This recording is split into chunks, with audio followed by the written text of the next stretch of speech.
On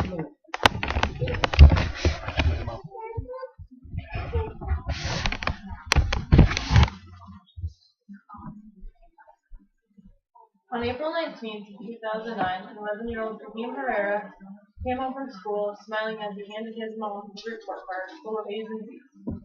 She gave him a high five as he went up to his room, and she cooked supper. A short time later, his sister called for him to come to eat. There was no answer. His mother called for him again. Still, there was no answer.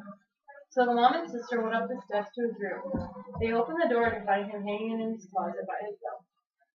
In the days leading up to his suicide, he had complained to his mother of constant bullying by kids at school. According to MakeBeatsNotBeatdowns.org, 40% of 4th through 8th graders report being victims of bullying. Bullying is a serious subject and needs more attention. Today we will talk about the different types of bullying, the difference between boy and girl bullying, and when they start, and lastly, what punishments people have received for being a bully. When people hear the word bully, they usually associate it with happening at school. But bullying happens more places than just school. According to MakeBeatsNotBeatdowns.com, 71% of students report incidents of bullying a problem at their school.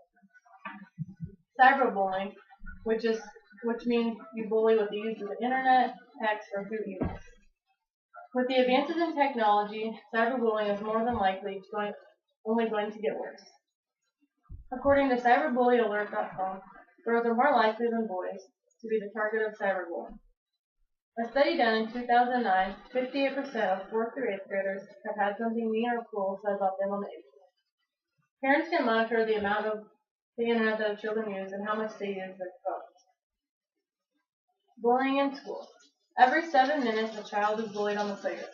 Adult interventions is 4%, peer interventions is 11%, and no interventions is 85%, which I found on MakeBeatsNotBeatdowns.com. According to the same website, bullying starts around the age of 4 to 5 for both boys and girls. Boys and girls are different when it comes to being bullied. Boys use more physical aggression. I found that on Dimeco.com, bullies can create more havoc in the classroom by their disruptive behavior. They know all about suspensions and the hearing processes that go along with it. And they will go as far as they can without crossing that barrier. They will harass and taunt their victims in the bathrooms, at school, on the playground, and even follow them home. Girls use more words and emotions when it comes to bullying. They usually attack with a close group of friends by their side. Girls usually target other girls' weaknesses, and they usually bully because they have a low self-esteem themselves. This is my graph, and it shows 6th through 12th grade and then the percent of people that were bullied and injured, and the purple is bullied, the orange is injured. So in 6th grade, 42.9% were bullied, and out of that, 14.4% of them were injured. And then as they go through high school, it goes down as they get more mature. Punishments for bullying have always been a huge issue. School should be a safe place for kids, not a war zone. I recently read an article on Fox News about Congresswoman Linda Sanchez, and she hopes that a new movie called Bully will help schools be more aware of bullying situations. In the news about a year ago, Phoebe Prince was bullied to the point where she hung herself.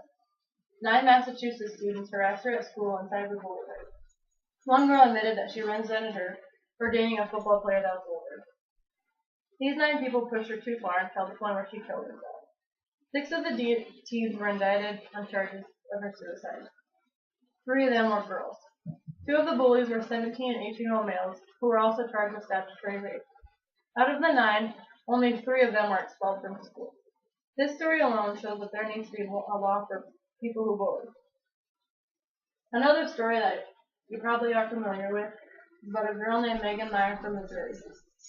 She had a falling out with one of her friends, and her friend's mom made a fake Facebook account of a boy named Josh Evans. Josh Evans was a cute homeschool boy who lived down the street. He was sending her messages saying that she wasn't worth being around and no one would miss her.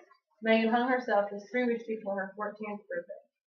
The mother of the friend actually was convicted of the crime and sentenced to 5 years in prison. I found this story on abcnews.com. To conclude my speech, bullying is something that affects every kid in some way. They either are the bully, being bullied, or have witnessed someone being bullied.